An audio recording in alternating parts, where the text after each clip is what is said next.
Welcome back to our channel, and thank you for tuning in and thank you for supporting us. But if you have not subscribed yet, please encourage us by doing so. And God bless Biafra.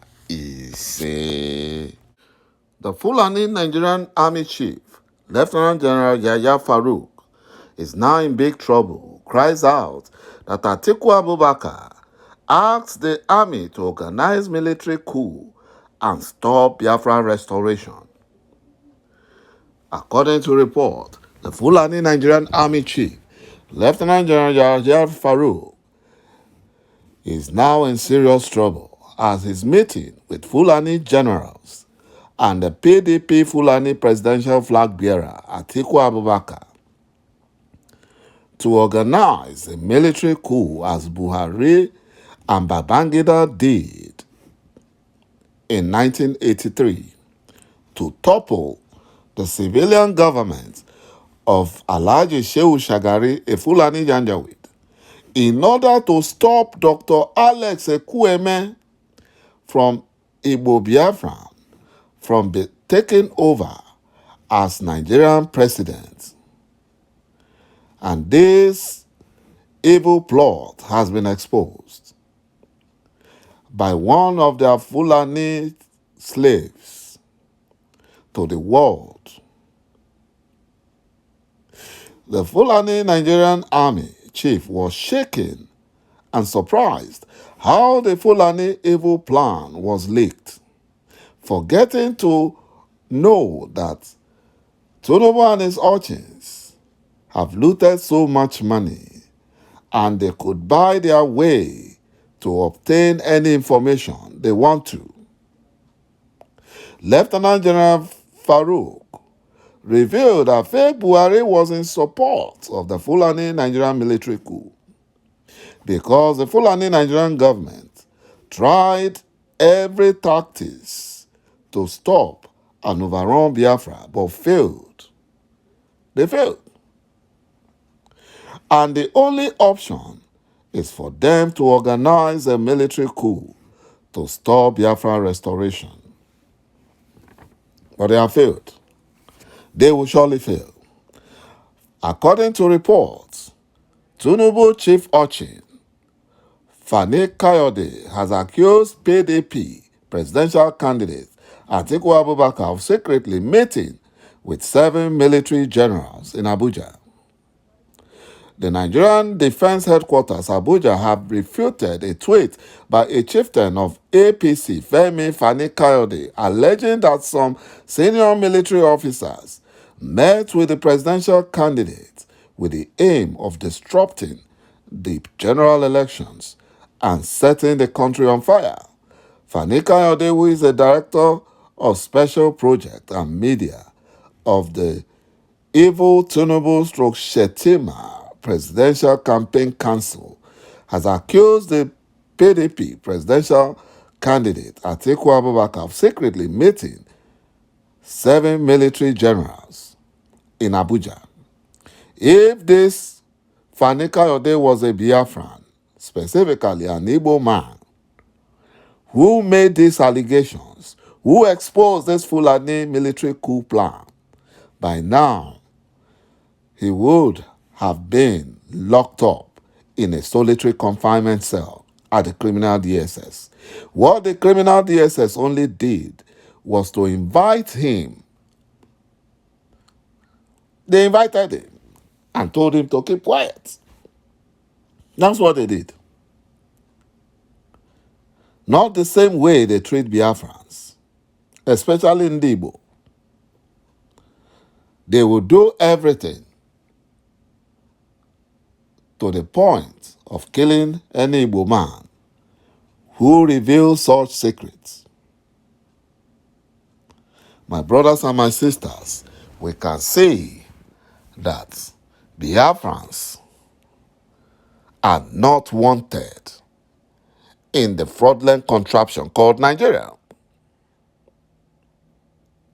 The Fulani Janjaweed and their slaves in the southwest region are working together to stop Biafrans. and deceiving the whole world that the only solution is Nigerian election. Because they know it's a fraudulent process where they can manipulate their way through and install their stooge. Then in Biafra land, they will select those who are loyal to the Fulani Caliphate to lord it over Biafrans.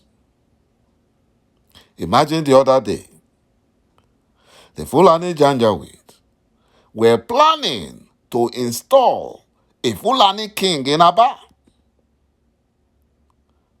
That was the same thing they did in Ilorin so many years ago. They deceived the Yoruba king, Afonja, to accept them in his kingdom. And they deceptively killed Afonja and took over Ilorin from the Yoruba people. The same way they did to the Birom people, the Birom tribe in Plateau State. They begged for Birom people to give them a land in Jos area.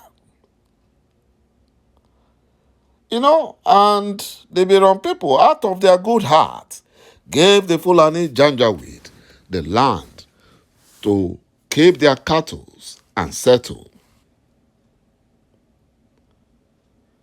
Deceptively, they took over the land and used their military generals, because the Fulani Janjaweed were the ones organizing military coup in Nigeria.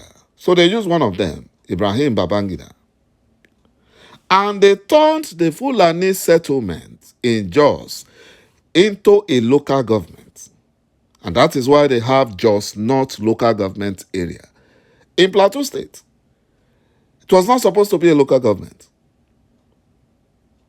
They turned it into a local government.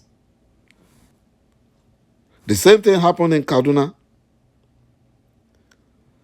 They begged for land. And the southern Kaduna people, who are Christians, gave them some land to graze their cattle and to settle. And before you know it, they took over the land. They took over Kaduna and installed emir left, right, and center, and turned the owners of the land into their slave, and their kings were made second-class kings, reporting to the Fulani emirs.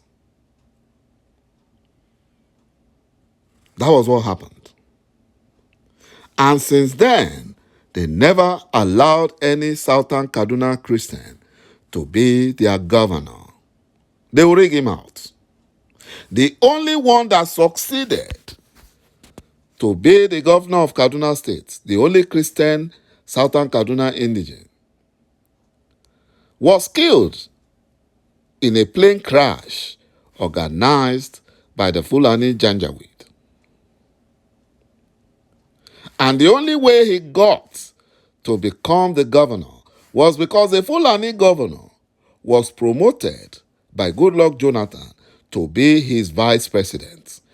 And the Southern Kaduna governor was then the deputy governor. So he was elevated to the position of the governor of the state.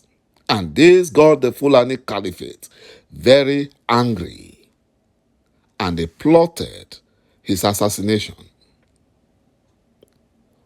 And that was what happened. And that is one of the biggest sins Jonathan committed against the Fulani Caliphate, for allowing a Christian Southern Kaduna indigene to be the governor of Kaduna State. And the current governor, El-Rufai, a Fulani terrorist jihadist, now came with a Muslim ticket. So with the help of the Fulani-controlled INEC and the Nigerian security agencies controlled by the Fulani Janjaweed, they rigged themselves into power. And El-Rufai was the one that sold that strategy to Tinubu and his urchins. And that was why Tinubu went for the Muslim ticket. Because the Fulanization agenda is real. The Islamization agenda is real. Tinubu is not interested in anything but in power. He's so desperate.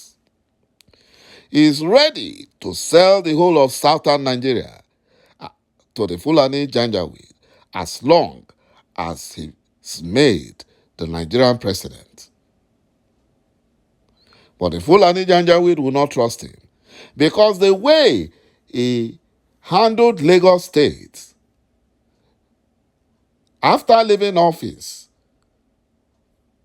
in 2007 is still the one controlling the state, dictating who takes over as governor.